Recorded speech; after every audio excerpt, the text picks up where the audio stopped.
Have you ever woken up from a dream and thought like, wow, what if that was real? Yeah. You know, what if that wasn't just a dream? It's a thought that I think a lot of people have. Yeah. And that's exactly what we're going to be looking at today. This idea that what if this is all a dream? Yeah. Is everything we're seeing, everything we think is real, just some kind of big illusion or simulation? Yeah, it might sound crazy like something out of a movie, but Yeah. some really smart people have been thinking about this for a long time. Oh, yeah. Philosophers, scientists, artists. Yeah. And today we're going to dive into that and see where it leads us. Okay, so to start off, I think let's go back in time to 17th century France. Okay. We're going to meet this guy, René Descartes. All right. He's a philosopher, and he kind of took this whole idea of doubt to a whole new level. Right. Descartes was really... Like, he was serious about it. Yeah, he wanted to find something absolutely certain, a truth that you just couldn't doubt no matter what. And to do that, he started questioning everything. Right. He called it radical doubt. Okay. Basically, like you were saying, taking doubt to another level. Yeah.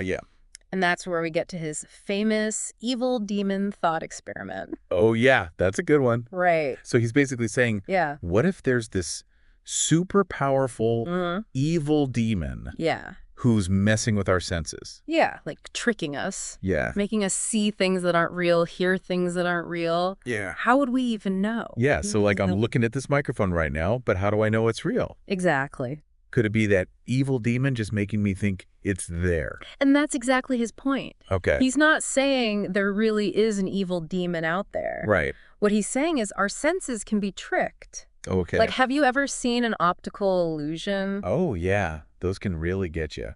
It's like your brain is playing tricks on you. Right. Or think about dreams. Yeah. Sometimes dreams feel so real. Oh, yeah, absolutely. It's only when you wake up that you realize it wasn't real. Right. So if our senses can be fooled like that, yeah, how can we be certain about anything? I see what you mean. So it's like a lot of what we think is reality is based on just what we think and what we assume. Yeah. But wouldn't that mean that reality is different for everyone? Well, that's a great question. Yeah. And that leads us to another really interesting philosopher, George Berkeley. Okay. Now, he took Descartes' ideas even further. Okay. He argued that reality might actually depend on our minds. Wait, so you're saying that if I close my eyes, everything in this studio just disappears? Well, not exactly. It's a bit more complicated than that. Okay. His idea is called idealism. Okay. Basically, to be perceived. Okay, so things only exist if a mind is there to see them. Exactly. It's like that old question. If a tree falls in the forest and no one's around to hear it, does it make a sound? And what do you think? I don't know. It's a tough one. Well, Berkeley would say no. Really? Yeah, the sound only exists if there's a mind there to hear it. Wow. Well, okay, so the tree might still be there in some way. Right. But the sound, the experience of the sound, yeah, that only happens if someone is there to hear it. Okay, that is pretty wild. It is a wild concept. Yeah. But it makes us think about how we see the world in a whole new way. Definitely. So then, does that mean that, like, everything just disappears when we're not looking at it? Well, Berkeley thought that there's kind of like a universal mind. Okay. Like a divine consciousness that's always perceiving everything. Okay. So that things continue to exist even when we're not looking at them. Okay, that makes a little more sense. Yeah. So it's not like things are literally popping in and out of existence. Right. It's more like they're being held in existence. Right. Exactly. By this big universal mind. Yeah, that's a good way to put it. Okay, but I gotta say, I'm still trying to wrap my head around all this. Yeah. Like, how would you even explain this to someone? It's definitely one of those mind-bending ideas that can be tough to grasp at first. Yeah. But even if we don't fully buy into Berkeley's idealism, this idea that how we perceive things shapes our reality is still really powerful. Oh, absolutely, yeah. And you know what? It's not just Western philosophers who've thought about this stuff. Oh, that's right. Eastern traditions have been exploring the nature of reality and illusion for a really long time. Yeah, like what kinds of things? Oh, like in Advaita Vedanta and Buddhism. Okay. they talk about this idea of moya, which basically means illusion. Okay. They're saying that the world we see as solid and separate and real is actually kind of like a cosmic dream. Whoa. A temporary projection of a much deeper reality. So it's not just our individual perceptions. You're saying that reality itself might actually be an illusion. Yeah, that's the basic idea. That's a lot to take in. Yeah, it's a big concept. Yeah. Makes you question everything we think we know about ourselves, about consciousness, about the universe. Wow. And the crazy thing is, modern science is starting to touch on similar ideas. Right. I mean, you're saying that physics is hinting at the fact that reality might be more fluid and less fixed. Exactly, especially in quantum mechanics. Okay. They're finding that just by observing something, you can actually change it. Whoa. It's like the observer and the observed are connected in a way that we never really imagined before. So we're not just watching reality, we're actually shaping it. Exactly. We're active participants. That is a huge shift in perspective. It is. It makes you wonder how much of what we experience is actually out there, and how much is our minds just creating it. That's the big question. Yeah. And that brings us to the next part of our dive, where we're going to look at how our brains create our own reality all the time. Okay, so if our brains are already making like a virtual reality show for us, what's to stop all of reality from being a bigger, more elaborate simulation? And that's where the simulation hypothesis comes in, but we'll get to that. Okay. First, let's take a look at how our brains work as these amazing dream machines, constantly building this world we experience. All right, let's do it. Have you ever looked at an optical illusion? Oh yeah, those things are so trippy.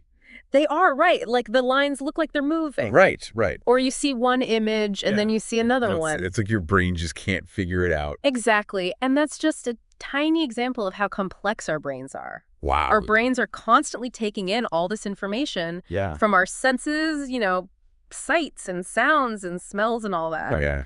And then it's filtering it, interpreting it, organizing it. So it's not just like we're passively recording everything. No, not at all. It's more like we're actively creating our own version of reality.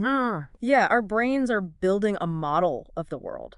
Right. Based on everything we've experienced, everything we expect, even how we're feeling. And sometimes our brain gets it wrong, right? Yeah, definitely. Like, what about dreams? Dreams are a perfect example. Yeah. You know, when you're dreaming, it feels so real. Oh, yeah. You don't even realize you're dreaming. Right. Because your brain is creating this whole world. Yeah. Even though it's not based on anything actually happening around you. Oh, man. I've had dreams that felt so real. I know, right? I wake up and I'm like, wait a minute, what just happened? It takes a while to sort of come back to reality. Yeah, exactly. Which makes me wonder, how do we know we're not dreaming right now? The age-old question. Yeah. It's a question philosophers have been asking for centuries. Right. And there's no easy answer. Yeah, I guess not. Some people even think there might not be a big difference between dreaming and being awake. Really? At least in terms of how our brains work. So you're saying that we could be living in a waking dream? It's a possibility. Whoa, that's a crazy thought. It is. It's like maybe everything we see and hear and touch is just our mind projecting it. It's like a simulation almost. Exactly. Like we're plugged into the Matrix or something. It's a mind-blowing concept. Definitely. But how can we ever know for sure? Yeah, that's the tricky part. Yeah. We may never have a definitive answer. Okay, so what can we do? I think the best we can do is keep exploring these ideas. Okay. Keep looking at the evidence, keep asking the big questions about consciousness and reality and how it all works. Okay, so then that brings us to the simulation hypothesis. Right. That's the next level of this whole reality as a dream idea. You ready to dive into that? Absolutely. Let's get into the nitty-gritty. Okay, so this is where it gets really interesting. Yeah, so tell me about it.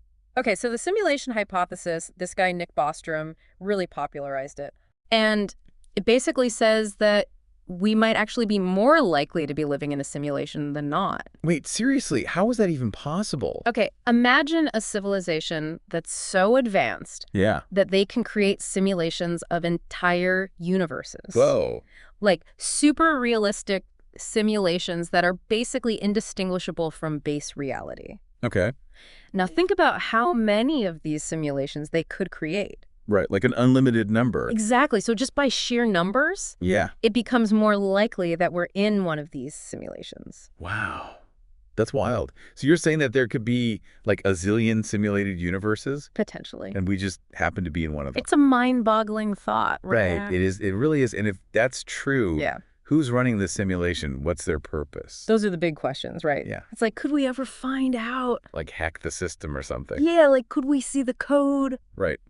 Find a glitch in the matrix. It's tempting to go down that rabbit hole. Yeah, it is. But for now, I think we need to step back. Right. And think about what this all means. Exactly. Let's say for a moment that we are living in a simulation. Okay. Does that mean our lives are less real? That's a good question. Do our feelings and relationships, our experiences, do they become meaningless? Because it's all just code. Yeah, that's the big question. I mean, it still feels real to me. And that's the point. Yeah. Even if it's a simulation, it's still our reality. It's all we know. Exactly. We're still experiencing life. Right. We're still learning, growing, loving, suffering. Feeling all the feels. Yes. We're not just robots. No, we're still human beings. Yeah. Having real experiences. Like, even if the world around us is a construct. Exactly. Our inner world is still genuine. That's a good way to put it. Yeah. Okay, but what about free will? No, that's a tricky one. Yeah, if we're just characters in a program. Right. Are we really making our own choices? It's a big debate, even outside the simulation idea. Yeah. But if we are in a simulation, it definitely makes you wonder. Right. Are we truly free? Or are we just puppets? It's like if a tree falls in a simulated forest and there's no one there to see it, does it really make a sound? But in this case, it's more like if a decision is made in a simulation and no one outside the simulation knows about it, is it really a free choice? That's a brilliant way to put it. Yeah. It's a really profound question. Yeah, it is. And I don't know if we have the answer. It's one of those mysteries of existence. Right. But what's interesting is that some spiritual traditions, particularly Buddhism and Hinduism, they see this idea of reality as an illusion, as a path to liberation. Really? Yeah, instead of being scared by the idea that it's all a dream, they embrace it. Wow. That's a different way of looking at it. They say that seeing through the illusion can free us from suffering. Okay, I'm curious. How so? Well, they say it helps us let go of attachment to things, to outcomes, to this idea of a separate self. So it's not about denying reality? No, not at all. It's about seeing it in a new light. Exactly. A light that helps us find peace. Okay, yeah, that makes sense. It's about waking up from the dream of separation. Yeah, I get it. And realizing our true nature, which is connected to everything, to everyone. Wow, that's a beautiful thought. It is. It's about recognizing our unity with the universe. So even if we're just characters in this cosmic play, we can still choose to play our parts with awareness, with compassion, with a sense of freedom. Exactly, knowing that it's all part of something bigger. Yeah. Okay, that's a really cool way to look at it. It's about finding meaning and purpose, Yeah. even within the illusion. I like that a lot. And it brings us back to the question of what it means to wake up. Right, to wake up from the simulation, from the dream. What would that look like? What we find on the other side. Those are great questions. I know, I'm dying to know. And while we don't have all the answers, Okay. I think the journey itself is what's important. Okay, I can get behind that. It's about exploring, questioning, expanding our awareness. And maybe that's how we start to wake up. Maybe that's the key Yeah. to unlocking a reality beyond our wildest dreams. Okay, so we've talked about this idea that reality could be more like a dream or a simulation. But what if we could actually wake up from this dream? What would that even look like? Yeah, it's a great question. And to be honest, the stuff we've been reading doesn't really give us any clear answers about what's on the other side, beyond what we can perceive right now. Okay, so it's not like there's some secret doorway we can walk through. Right, exactly. Or take a pill and suddenly, boom, we're out of the matrix. Not quite. So it's more about changing our perspective. I think that's a big part of it. Okay, becoming more aware of how much of what we see is maybe not totally real. Yeah, and a lot of spiritual traditions, What? especially from Eastern philosophies, Okay. they talk about this awakening as a process. Yeah. Where you gradually start to see the limitations of how we usually see things. Right, like our normal everyday way of seeing the world. Exactly. And as you do that, your consciousness expands. Okay, so it's like we start to connect with a bigger reality. That's the idea. Okay, I can see that. But what does that actually mean? Like in real life, how would we even know if that was happening to us? Well, the sources mention a few things, like feeling more at peace, Okay, yeah. more balanced. Yeah. Not so attached to material possessions or needing things to go a certain way. Right. And just being more aware of how connected everything is. Okay, so it's not necessarily about having some crazy mystical experience? Not necessarily. It's more of a subtle shift. Right, but it's a profound shift. Okay, in how we see ourselves and everything around us. It is. It's about recognizing that this feeling of being separate, this idea that we're like isolated individuals, that's actually an illusion. And when we start to see through that illusion, that's when we begin to experience a sense of unity. Yeah. A connection with everything and everyone. That is a beautiful idea. It is. But it sounds pretty hard, too. Yeah, it can be a challenging journey. I mean, we're so used to seeing the world in this way. Yeah. Through the lens of separation and ego. Right. How do we even begin to break free from that? Well, a lot of spiritual traditions offer practices and techniques. Like what? Meditation is a big one. Okay, yeah. Mindfulness, contemplative prayer. Right. The key is to pay attention to our thoughts, our emotions, our habits of perception. So it's like we're becoming aware of the operating system of our minds. That's a great way to put it. The beliefs and assumptions that are running in the background and shaping how we see the world. Yeah, and once we become aware of them, we can start to question them, challenge them, and maybe even rewrite them. Okay, I see how it all connects now. Yeah. It's like whether we're talking about Descartes' evil demon, Berkeley's idealism, the simulation hypothesis, or ancient spiritual teachings. They're all getting at the same idea. That what we see isn't necessarily the whole picture. That our perception of reality might not be reality itself. And that's a pretty liberating thought. It is, because it means we have the power to change our experience. Yeah. Not by changing the world out there. Right. But by changing our inner world. I love that. It's about shifting our perspective from the inside out. So even if we never know for sure if we're in a simulation or a dream or whatever, just by asking these questions and becoming more aware, we start to understand ourselves better and the universe better. I think that's a great takeaway. I agree. Well, my mind is officially blown. We've covered so much. It's been a deep dive. It really has, and I feel like we've just scratched the surface. There's always more to explore. Definitely. But for now, I think we should wrap things up. Sounds good. But before we go, I want to leave our listeners with one last thought. If we could somehow wake up from this simulated reality, or from this dream of life, what do you think we would find on the other side? What would that awakening be like? And what would it mean for us? Those are amazing questions, and honestly, I don't think anyone has the answers. But maybe that's okay. Maybe the beauty is in the journey itself. In the searching and the questioning. Exactly. In the expanding of our awareness. And maybe that's what waking up really is. Perhaps it is. I like that a lot. Well, I want to thank everyone for joining us on this deep dive into the nature of reality. Yeah, thanks for listening, everyone. Keep questioning, keep exploring, and most importantly, keep dreaming big. We'll see you next time.